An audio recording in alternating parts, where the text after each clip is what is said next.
தந்தை மகன் தூய ஆவியின் பேராலே ஆமேன். இன்றைய செய்தியானவை, கிறிஸ்மஸ் பண்டிகை நாம் எதற்காக கொண்டாடுகிறோம்? கிறிஸ்மஸ் பண்டிகை இயேசு கிறிஸ்து நினைவு கூறும் வகையில் கொண்டாடப்படுகிறது. இந்த பண்டிகையானது அன்பையும் நம்பிக்கையும் மகிழ்ச்சியும் கொண்டு வந்த இறைமகனான இயேசுவின் பிறப்பை கொண்டாடுகிறது. இது கிறிஸ்தவர்களின் புனித நாளாகும். மேலும் இது கிறிஸ்மஸ் என்று வார்த்தையிலிருந்து வந்தது, அதாவது கிறிஸ்துவர் பெருவிழா என்று பொருள். வரலாற்று பின்னணி. கிறிஸ்மஸ் பண்டிகை இயேசுவின் பிறப்பை நினைவு கூறும் வகையில் ஒவ்வொரு ஆண்டும் டிசம்பர் 25ஆம் ஆண்டு கொண்டாடப்படுகிறது. அர்த்தம். இது அன்பையும் நம்பிக்கையும் மகிழ்ச்சியும் கொண்டு வந்த இறைமகனான இயேசுவின் பிறப்பை கொண்டாடுகிறது.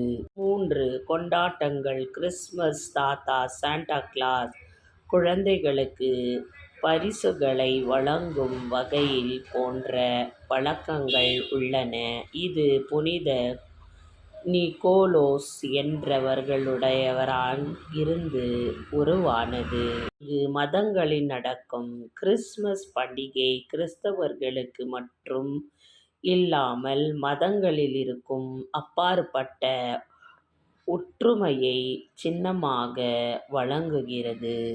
பரிசுத்த இறைமகனே, இதோ நீர் கிறிஸ்மஸ் விழாவை அனைவரும் கொண்டாடுவதற்காக இந்த உலகத்திற்கு பரிசுத்த மகிழ்ச்சியும் நம்பிக்கையும் நீர் கொண்டு வந்திருப்பதை நாங்கள் நினைவு கூர்ந்து, இதோ அந்த புனிதமான நாளை கொண்டாடும் பொழுது அனைத்து குடும்பங்களில் சமாதானம், அமைதி, ஒற்றுமை நிலைக்க நீர் அருள் புரிவாராக.